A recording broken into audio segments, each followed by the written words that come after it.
افسانات نہارر اندھیروں کا مسکن۔ رات کا وقت تھا، چاند بادلوں کے پیچھے چھپا ہوا تھا اور ہواؤں میں عجیب سی گھٹن تھی۔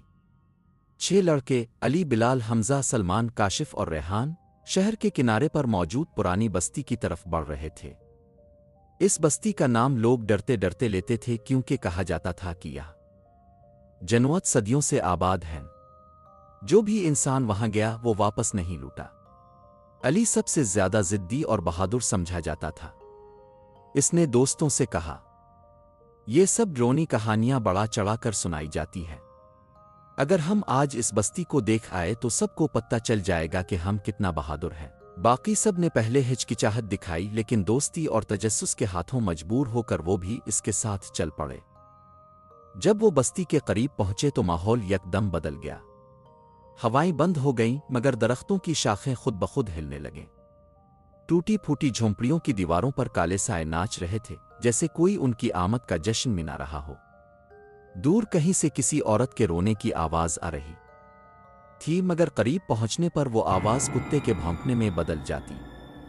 حمزہ نے مذاق میں کہا، یہ سب وہم ہے، لیکن اس کی آواز کی لرزش اس کے دل کا حال بتا رہی تھی۔ وہ سب ایک ویران حویلی کے سامنے جا پہنچے۔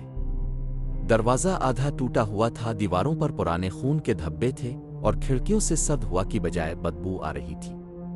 جیسے ہی انہوں نے اندر قدم رکھا، دروازہ خود بخود دھڑام سے بند ہو گیا۔ سب ایک لمحے کو ساکت رہ گئے۔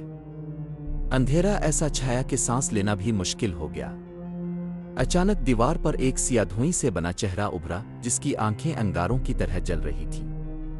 اس کی آواز بھاری اور گونجدار تھی، یہ جگہ ہماری ہے، تم نے یہاں آنے کی جرت کیوں کی؟ 6 لڑکوں کے قدموں تلے زمین کانپ گئی۔ بلال نے لرزتے ہوئے کہا، یہ کوئی انسان نہیں۔ اتنے میں اندھیروں سے درجنوں جنوت نمودار ہوئے۔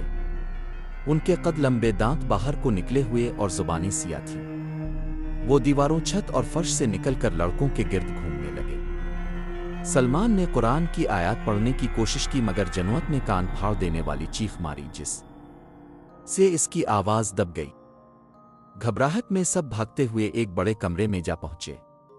وہاں ایک پرانا کنواں موجود تھا، جس کے ارد گرد انسانی ہڈیاں اور زنجیریں بکھری ہوئی تھیں۔ کنویں سے سرگوشیاں آ رہی تھیں۔ آؤ، خزانہ لو اپنی روح کے بدلے۔ علی نے لالچ میں کنویں میں جھانکا تو نیچے سونے کے ڈھیر چمک رہے تھے۔ اس کے آنکھوں میں ہوس چمکی۔ سلمان نے ڈر کے مارے کہا، یہ جنوت کا جال ہے، مت چاؤ۔ مگر کاشف نے جلدی سے ایک سکہ اٹھا لیا۔ لمحہ بھر میں اس کا ہاتھ سیاہ پڑ گیا، رگیں پھٹنے لگیں اور وہ چیختے ہوئے زمین پر گر گیا۔ جنوت نے قہقہا لگایا اور اس کی روح کو اپنے ساتھ اندھیروں میں لے گئے۔ اب باقی 5 لڑکے خوف سے کانپ رہے تھے۔ اچانک دیواروں سے خون بہنے لگا اور چھت سے لٹکتی لاشیں جھولنے لگیں۔ حمزہ بھاگ کر ایک کمرے میں گھس گیا، لیکن وہ کمرہ آئینوں سے بھرا ہوا تھا۔ ہر آئینے میں اس کا عکس نہیں، بلکہ ایک خونخوار جنو دکھائی دے رہا تھا، جو آہستہ آہستہ اس کی طرف بڑھ رہا تھا۔ کچھ لمحوں بعد کمرے سے اس کی چیخ سنائی دی اور پھر خاموشی چھا گئی۔ اب صرف 4 بچے، علی، بلال، سلمان اور ریحان، وہ تہ خانے کی طرف دوڑے تاکہ باہر نکلنے کا کوئی راستہ ملے۔ مگر تہ خانہ اندھیروں کا سمندر تھا۔ وہاں ایک پرانا صندوق رکھا تھا، جس پر خون سے لکھا تھا، یہ مت کھولو۔ مگر علی نے کہا، یہی خزانہ ہے، میں سب کو دکھا دوں گا کہ میں ڈرتا نہیں۔ اس نے صندوق کھولا تو اندر سے کھوپڑیاں، جلی ہوئی ہڈیاں اور بدبو کا طوفان نکلا۔